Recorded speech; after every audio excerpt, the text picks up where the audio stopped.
warahmatullahi wabarakatuh. Kali ini kita akan membahas tentang Microsoft Project ya. Microsoft Project ini adalah salah satu alat atau tools yang digunakan untuk manajemen project. Kita tahu bahwa manajemen project ini menjadi salah satu disiplin ilmu yang paling banyak dipakai untuk membantu menyelesaikan banyak macam pekerjaan yang karakteristiknya memang project. Maksudnya karakteristik project itu bagaimana? Nah, diantaranya yaitu produk yang dihasilkan atau outputnya itu spesifik, ya, luarannya spesifik, dibatasi dengan waktu, anggaran, dan sumber daya yang lain. Jadi ada batasnya, waktu, anggaran, sama sumber dayanya. Kemudian melibatkan ahli lintas bidang, ya. Misal dari IT, dari ekonom gitu, kemudian dari digital marketing misalnya, atau dari bidang ilmu lain yang nantinya akan menjadikan atau menghasilkan sebuah produk yang sesuai dengan perencanaan awal gitu. Kemudian selain melibatkan ahli lintas bidang juga dia memerlukan koordinasi yang sangat kooperatif di antara bidang-bidang ini gitu. Jadi tidak hanya satu bidang tapi berbagai macam bidang. Kemudian bukan pekerjaan yang rutin ya. Jadi itu adalah beberapa ciri atau beberapa karakteristik dari sebuah project. Nah, apabila ada kegiatan yang berkarakteristik seperti itu, maka bisa menggunakan manajemen project dan bisa menggunakan salah satu toolsnya yaitu Microsoft Project ya. Nah, manajemen proyek kita udah bahas di pertemuan sebelumnya. Manajemen proyek itu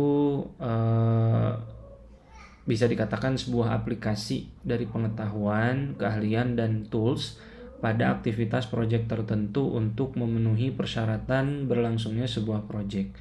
Nah, persyaratan yang dimaksud itu dikenal sebagai triple constraint yang kemarin ya. Ada mutu, waktu, dan biaya. Nah, kita akan menitik beratkan ke mana. Kemudian di dalam sebuah project itu ada life cycle. Nah, 3 siklus utama dalam manajemen project itu diantaranya pertama adalah inisiasi, ya. Yang kedua adalah perencanaan dan yang ketiga adalah eksekusi. Nah, inisiasi ini ya awalan lah ya, mengawali, kemudian start gitu. Setelah itu baru perencanaan. Nah, di perencanaan ini juga ada penjadwalan, ada organisasi, dan penggunaan sumber daya yang seperti apa nanti secara efektif dan efisien. Kemudian ada waktunya setelah semuanya terencana dengan baik, kemudian terdokumentasi dengan baik, baru kita jalankan rencana tersebut di fase eksekusi. Nah, inilah 3 siklus utama dalam manajemen project. Nah, ada beberapa teknik yang populer untuk digunakan dalam manajemen project yang standar ya, yang sering dipakai. Itu yang pertama adalah Gantt chart. Gantt chart kita udah tahu seperti apa bentuknya ya, seperti tabel seperti itu. Nanti ada pekerjaan A, B, C, kemudian berapa lama waktunya.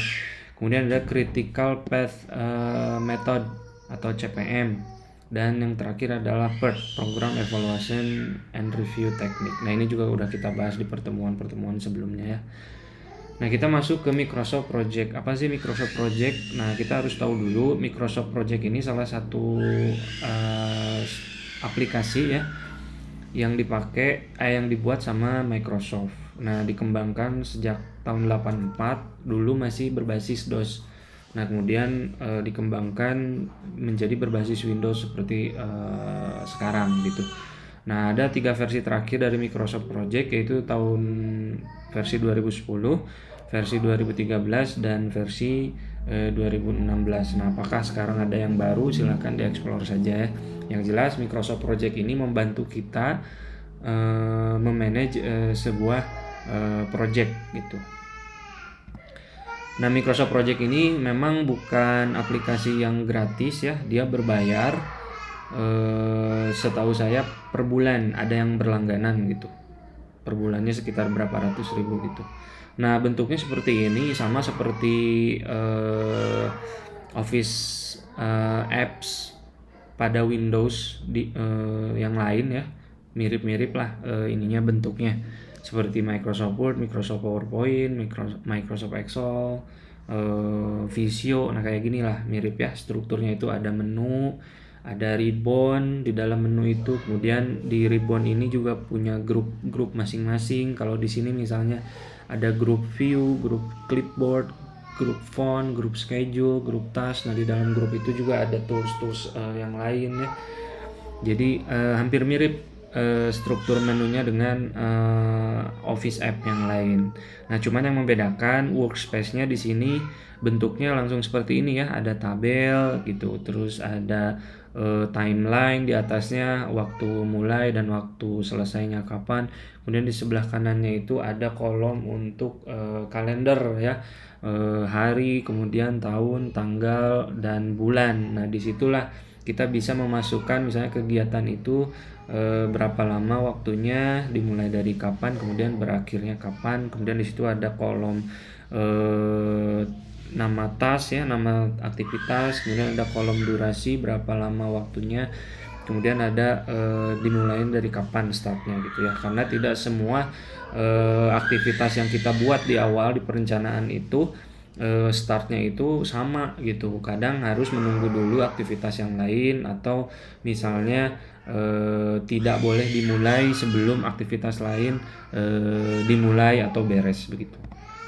Nah, ini ribbonnya seperti ini ya, lumrah. Nah, kemudian di dalam Microsoft Project itu ada beberapa langkah yang harus dilakukan dalam membuat sebuah project ya, manajemen project.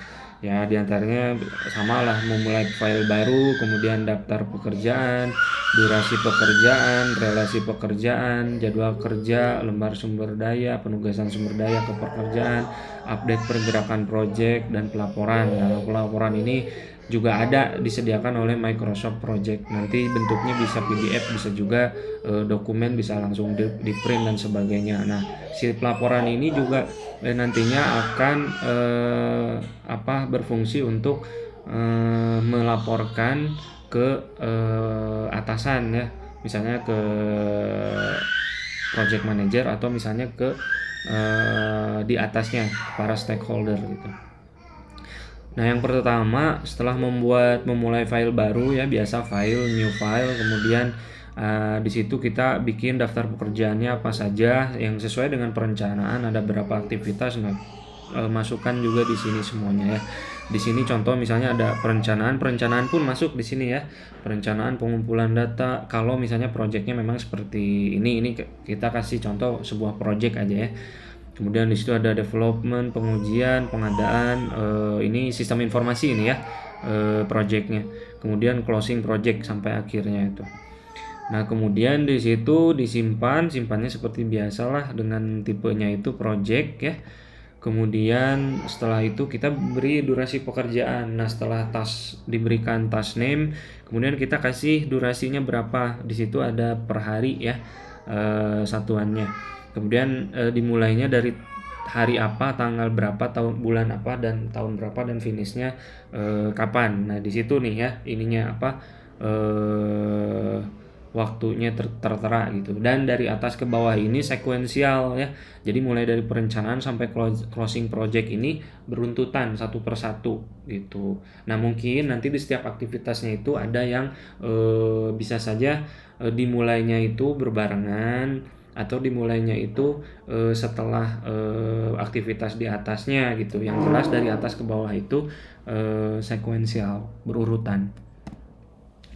Nah, kemudian setelah itu kita buat relasi pekerjaan dari aktivitas-aktivitas ini. Apakah sebuah aktivitas itu harus dikerjakan setelah aktivitas sebelumnya selesai, atau aktivitas itu boleh bekerja berbarengan atau bagaimana. Nah, di situ ada relasi ya, atau hubungan antara pekerjaan. Jadi relasi pekerjaan ini dibuat untuk mengaitkan pekerjaan-pekerjaan yang saling berhubungan.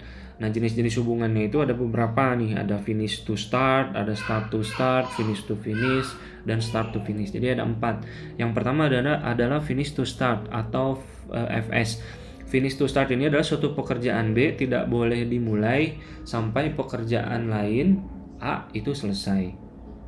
Kemudian start to start, suatu pekerjaan B tidak boleh dimulai sebelum pekerjaan A dimulai juga. Jadi ini kayak berbarengan gitu ya, nunggu yang lain mulai baru kita juga ikut. Kemudian finish to finish, itu suatu pekerjaan B tidak dapat diselesaikan sampai pekerjaan lain A diselesaikan. Kemudian start to finish, nah suatu pekerjaan B tidak dapat diselesaikan sampai pekerjaan lain A dimulai gitu. Nah, ini setelah kita memberikan di sini kita masuk lagi ke tabel yang tadi ya. Nah, disinilah kita memberikan relasinya. Nah, relasinya seperti ini bentuknya ya. Caranya seperti ini. Jadi tinggal drag and drop saja sebetulnya, sama seperti di Gantt chart gitu. Jadi di sebelah kiri itu adalah tabel kegiatannya, aktivitasnya apa saja beserta durasinya. Kemudian di sebelah kanan adalah tabel untuk waktunya dan hubungan, timeline dan hubungannya. Ya. Nah, di sini kita bikin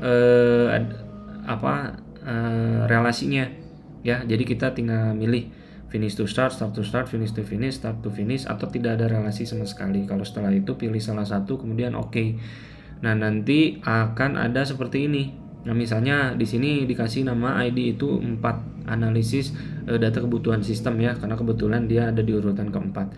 Kemudian jenisnya itu finish to start, like-nya misalnya berapa hari gitu ya, yang bisa diterima ke terlambatnya gitu, like gitu. Jadi perbedaan waktu yang bisa diterima maksimal terlambatnya itu berapa kalau misalnya terlambat gitu. Tapi kalau no day seperti ini berarti tidak boleh terlambat, harus tepat waktu. Nah, finish to start itu apa? Kita lihat di sebelah kiri slide-nya. Nah, finish to start itu adalah suatu pekerjaan B tidak boleh dimulai sampai pekerjaan A selesai.